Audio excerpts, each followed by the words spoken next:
everyone, my name is Khairun Sawintara and I'm from English Literature B. And in this video, I would like to present about cognitive stylistic analysis. In this part, introduction, I would like to tell you more about cognitive stylistic. So, cognitive stylistic has become a relatively recent area of statistics that has attracted interest. As the name cognitive, this subdiscipline of statistics is to do with cognition and the mind. According to Freeman, the term cognitive refers to the conceptual process of human mind that works on the basis of distinguishing about what is valid and what isn't, and thinks rationally of things. Stockwell further explains that cognitive statistics looks at people as cognitive people, generally who depend on their information and experiences to know the literary text. Cognitive statistics offers important means for the reader to possess a transparent view of text and context, knowledge, beliefs, and circumstances. Theories in cognitive statistics. So, actually, there are many theories in cognitive statistics. They are schema theory, conceptual metaphor theory, text word theory, blending theory, mental space theories, and etc. But for this video, for this analysis, I only use two theories. They are schema theory and conceptual metaphor theory. First, schema theory. Schema theory is about what readers do when they read a text. As Anderson explains, schema is an individual's collection of background knowledge or experiences that has a meaningful interpretation of new information. And then we have conceptual metaphors theory. It was comprised in the early works as a series of asymmetric mappings stored in long-term memory, uniting structure from a more concrete source domain to a more abstract target domain. Lakoff and Johnson and Turner expand the scope of conceptual metaphor. They argue that it's not limited to individual words. It involves the conceptualization of an entire ideas or experience in terms of another. The invention of latest conceptual metaphor in a very text can produce considerable and significant changes on the way people perceive the world around them. Figure of speech as features of creativity and novelty in language use. Figure of speech are devices that used by the writer to convey meaning other than the literal meaning of the words. It cannot be taken literally because it doesn't make sense. Rather, it is like twisting the normal meaning of words to create a new metaphorical formula. With this, we can say that the use of figure of speech is important in literary text because it helps the writer to invest in words to articulate new meanings.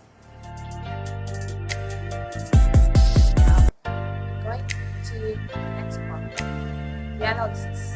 So, for the analysis, I choose the poem by Sylvia Plath.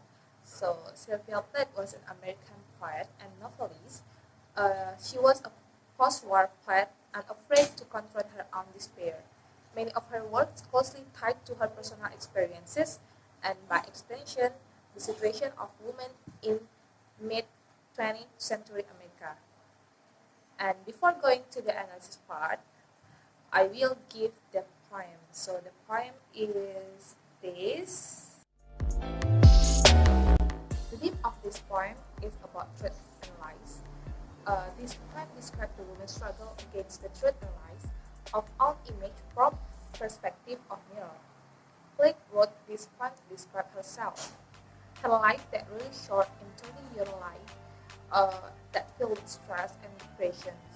She was a talented, smart person, but at the age of 20, she tried to commit suicide. Most of her poems related to her, about her depression and related to with death. This poem, Mirror, is one of the examples of her dark poetry. The theme of this poem, which is about truth and lies, was expressing her conditions that she was going through. In this poem, Sylvia Plath uses three figure of speech that is personification, simile, and metaphor.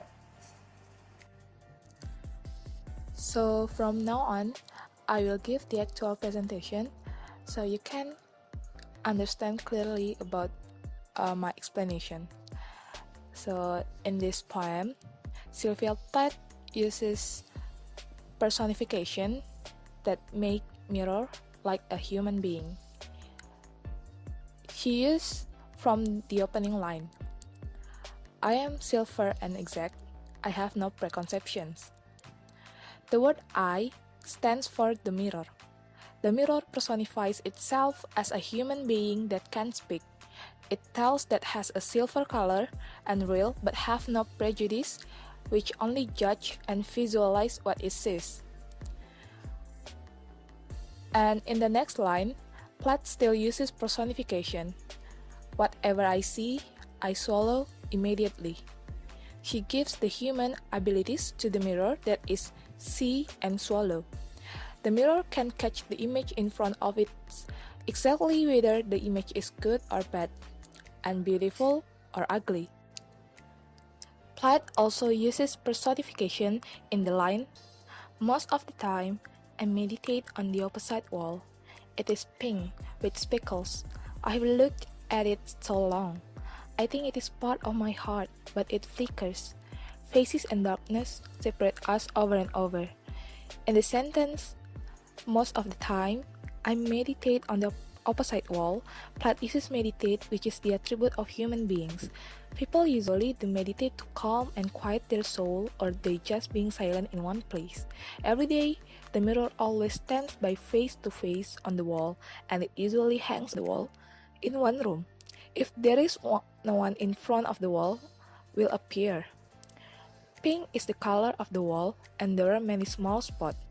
The mirror gazes so long until the mirror thinks that the wall is a part of the mirror heart.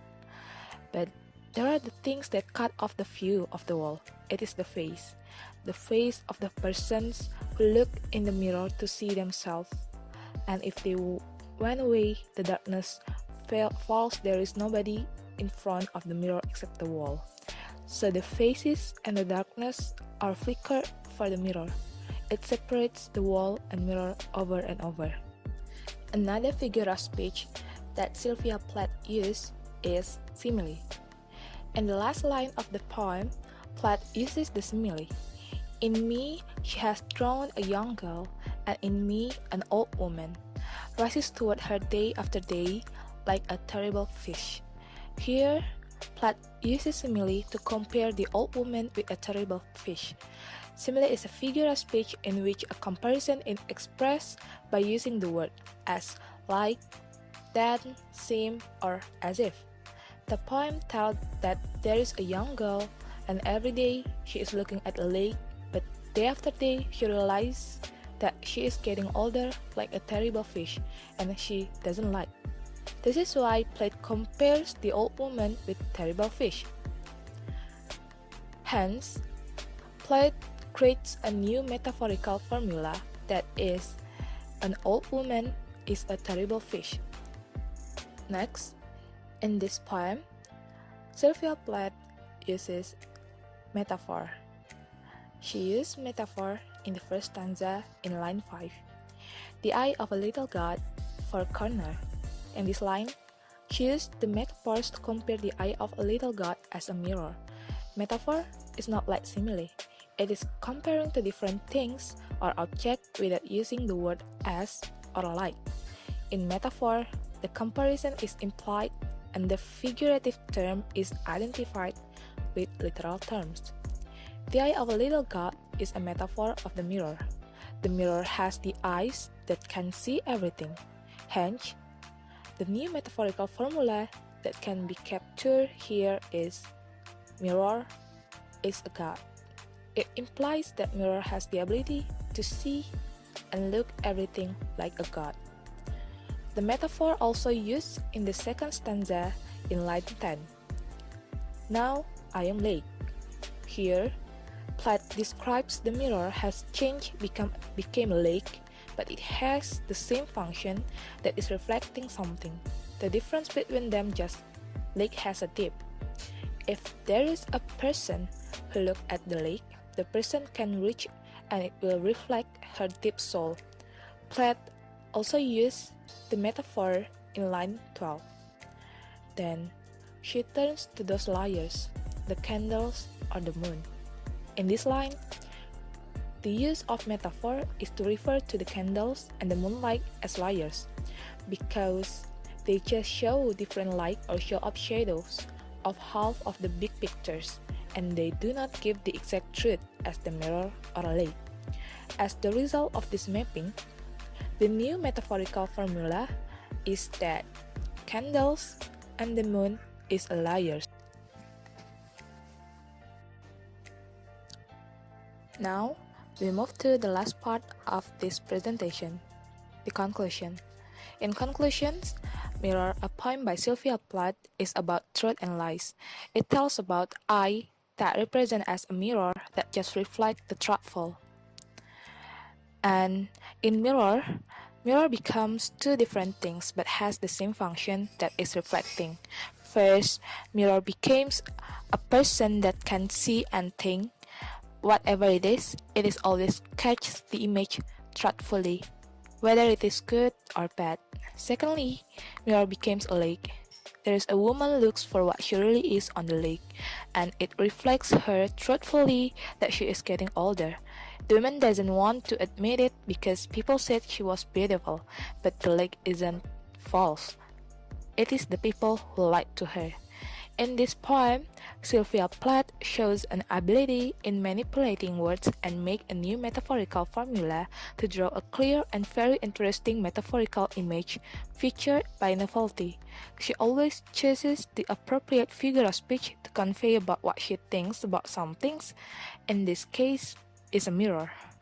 So that's my presentation. Sorry if I made many mistakes in the analysis, and thanks for watching.